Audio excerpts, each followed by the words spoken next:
नमस्कार, वंदे मातरम।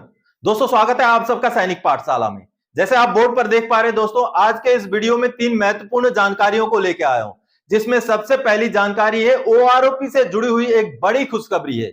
दूसरी जानकारी है दोस्तों, एक जवान ने अपनी जान की परवाह ना करते हुए एक लड़की की जान बचाई है। और तीसरी जानकारी है दोस्तों कि डिफेंस मिनिस्ट्री में यानी कि रक्षा मंत्रालय में 2 दिन का एक बहुत बड़ा चिंतन शिविर का आयोजन किया गया है, जिसमें पूर्व सैनिकों के मुद्दों को भी शामिल किया गया है दोस्तों।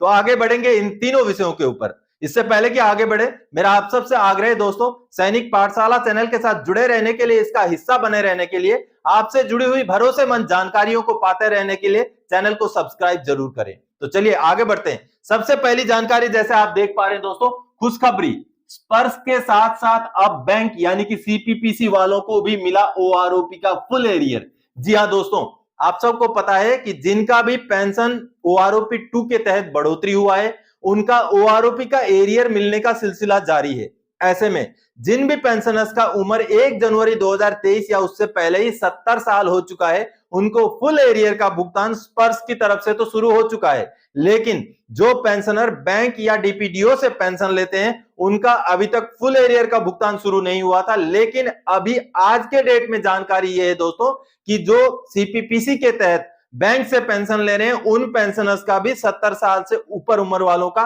फुल एरियर का भुगतान शुरू हो चुका है। जी हां दोस्तों, और यह जानकारी आई है एसबीआई की तरफ से। एसबीआई के सीपीपीसी ने 70 साल से ऊपर उम्र वाले पेंशनर्स का फुल एरियर का भुगतान शुरू कर दिया है। आज सुबह से ही कई सारे पेंशनर्स ने यह जानकारी दी है, जिसमें से कुछ कमेंट मैं आपको दिखाता हूं दोस्तों। जैसे कि आप सबसे पहला कमेंट देख पा रहे हैं, ये जो कमेंट है राम प्रसाद राय जी का, जो बोलते हैं full arrear credited of OROP to SBI CPPC. अगली जो जानकारी दी है एसपी एजुकेशन, सर जी नमस्ते, आज पिताजी का एरियर आया है। सुबह ही एसबीआई की तरफ से फर्स्ट किस्त 37,494 आई थी, 1,12,482 आज सुबह ही आया है एसबीआई की तरफ से। मेरे पिताजी ऑनरेरी नायब सूबेदार थे। अब दोस्तों अगली जो जानकारी है कृष्णा तमता जी ने दिया है, वो बोलते हैं डियर सर, मेरा आज एसबीआई ने फुल एरियर दे दिया है, आई एम 75 ईयर ओल्ड। और कृष्णा तमता जी का और एक मैसेज है, सीपीपीसी से मेरा एरियर आ गया है आज मॉर्निंग। अगली जानकारी सुरेश कुमार जी की है, सैनिक पाठशाला, थैंक यू सर, एसबीआई से ऑल क्लियर हो गया है पैसा, 79 ईयर्स एज है पापा का, थैंक्स। तो दोस्तों आप सबने अभी देखा कि जिन भी पेंशनर्स की उम्र 70 साल या उससे ज्यादा है और ओआरओपी 2 में बढ़ोतरी हुई है, तो उनका फुल एरियर का भुगतान स्पर्श के साथ साथ अब बैंक का भी शुरू हो चुका है। और आपको भी अगर नहीं मिला है, अभी तक एरियर नहीं मिला है, आप चाहे 70 साल के हैं या कम उम्र के भी हैं, तो आप सबसे पहले ओआरओपी 2 का टेबल देखिए। अगर टेबल के हिसाब से बढ़ोतरी है तो आपको मिलेगा, और जरूर मिलेगा, क्योंकि अब जो है भुगतान में थोड़ा सा स्पीड आ गया है। चलिए दोस्तों आगे बढ़ते हैं अगली जानकारी की ओर। जवान ने अपनी जान जोखिम में डालकर लड़की की जान बचाई। अब ये जो वीडियो क्लिप आप देख पा रहे हैं दोस्तों, जिसमें सिपाही डीएन कृष्णन जी हैं, जो एक लड़की को जब भाखरा नहर में डूबते हुए देखा, तो वो अपनी जान की परवाह ना करते हुए नहर में कूद गए। आप सोच के देखिए दोस्तों, जो उन इलाकों में रहते हैं उनको पता होगा कि भाखरा नहर कितना खतरनाक तरीके से बहती है, और वहां पर एक लड़की की जान को बचाने के लिए खुद की जान की परवाह ना करते हुए कूदने का जो काम है एक फौजी ही कर सकता है। और सिपाही डीएन कृष्णन जी ने यह साबित कर दिया कि फौजी चाहे ड्यूटी में हो चाहे ऑफ ड्यूटी हो, वो हमेशा फौजी रहता है। और चाहे देश की सुरक्षा की बात हो, चाहे देश के नागरिकों की सुरक्षा की बात हो, वो हमेशा आगे रहता है और अपनी जान की परवाह भी नहीं करता है। तो ये जो जानकारी आई है पीआरओ डिफेंस चंडीगढ़ की तरफ से आई है, जो कि पटियाला के आसपास की घटना है, और ये एक बहुत बड़ी सीख है और बहुत बड़ा एग्जाम्पल है फौज के त्याग का और फौज के देश के प्रति, देश के नागरिकों के प्रति समर्पण का।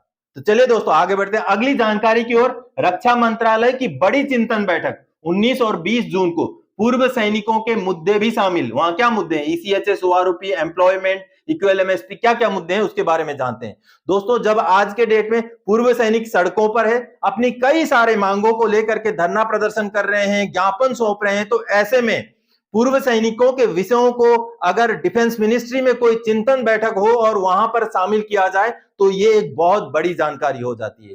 तो 19 और 20 जून को डिफेंस मिनिस्ट्री में यानी कि रक्षा मंत्रालय में चिंतन शिविर का आयोजन किया गया है। और इसी चिंतन शिविर में department of ex serviceman welfare के भी कुछ विषयों को शामिल किया गया है, जो कि एक बड़ी जानकारी है। अब दोस्तों, इसमें जो डिफेंस मिनिस्ट्री की तरफ से प्रेस रिलीज जारी किया गया है कि क्या क्या मुद्दे उसमें शामिल है, उसको मैं आप सबको दिखाता हूं। चलिए उसको देख लेते हैं।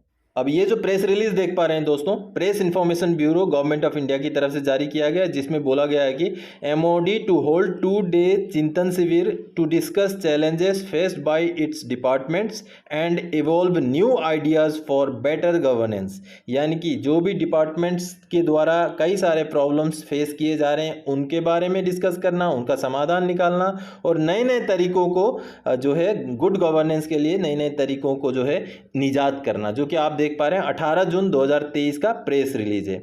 अब दोस्तों, इसमें जो डिपार्टमेंट की तरफ से क्या क्या चीज़ें जो है डिस्कस की जाएंगी उसके बारे में यहाँ लिखा हुआ है। Ministry of defence is organising brainstorming session Chintan Shivir in new Delhi on June 19 and 20 2023 to discuss various issues challenges faced by the departments with the aim to come out with new ideas for better governance and functioning। फिर आगे department of defence production, department of military affairs and department of ex serviceman welfare, जो कि हमारे लिए महत्वपूर्ण है। और आगे दोस्तों, have identified a number of themes on which eminent subject matter experts will share their views with the officers of the ministry। Department of defence के ये मुद्दे होंगे, डिपार्टमेंट ऑफ डिफेंस प्रोडक्शन के ये मुद्दे होंगे, डिपार्टमेंट ऑफ मिलिट्री अफेयर्स के ये होंगे और department of ex serviceman welfare के जो नीचे आप देख पा रहे हैं ये मुद्दे होंगे। अब आगे जैसे आप देख पा रहे हैं, the themes identified by DESW include leveraging Spurs for better pension services and other welfare measures for veterans. यानी कि स्पर्स का इस्तेमाल करना पेंशन के सर्विसेज को बढ़ाने के लिए और बाकी वेलफेयर के मेजर्स को बढ़ाने के लिए जो वेटरन्स हैं उनके लिए स्पर्स का इस्तेमाल कैसे हो उसके बारे में डिस्कस होगा। आगे, resettlement of veterans by improving employability and promotion of entrepreneurship for start of micro enterprises by veterans. यानी कि पूर्व सैनिकों द्वारा जो एम्प्लॉयमेंट के रीएम्प्लॉयमेंट के जो अपॉर्चुनिटीज़ हैं उनको बढ़ाना है। कैसे? जो छोटे छोटे स्केल के इंडस्ट्रीज वगैरह हैं उनको बढ़ावा दे करके, उसके बारे में भी डिस्कशन किया जाएगा। और आगे, improvement in the health services of the veterans. यानी कि जो वेटरन्स हैं, जो पूर्व सैनिक हैं, उनके हेल्थ सर्विसेज ECHS वगैरह से जुड़े हुए सर्विसेज को इम्प्रूव करना। इस तरीके से इन मुद्दों को जो है इस चिंतन शिविर में शामिल किया गया है दोस्तों। तो दोस्तों, आप सबने अभी देखा कि पूर्व सैनिकों के कुछ विषयों को वहां पर जो चिंतन शिविर में शामिल तो किया गया है, लेकिन उन विषयों को नहीं शामिल किया गया है जिन विषयों पर अभी पूर्व सैनिकों के बीच में ज्यादा रोष है। यानी कि OROP के विसंगतियां, CSD में रही विसंगतियां, या तो फिर इक्वल MSP से जुड़े हुए मुद्दे, उन मुद्दों को वहां पर शामिल नहीं किया गया है। लेकिन चलिए, जिन भी मुद्दों को शामिल किया गया है उन मुद्दों के ऊपर अच्छी खबरें, अच्छी पॉजिटिव डिसीजंस निकल के आएंगे, ऐसी हमारी आशा है। तो दोस्तों, इन्हीं जानकारियों के साथ इस वीडियो में आया था। आगे और कोई जानकारीदायक आपसे सरोकार रखने वाला विषय लेके मैं फिर से हाजिर हो जाऊंगा। तब तक के लिए जय हिंद दोस्तों।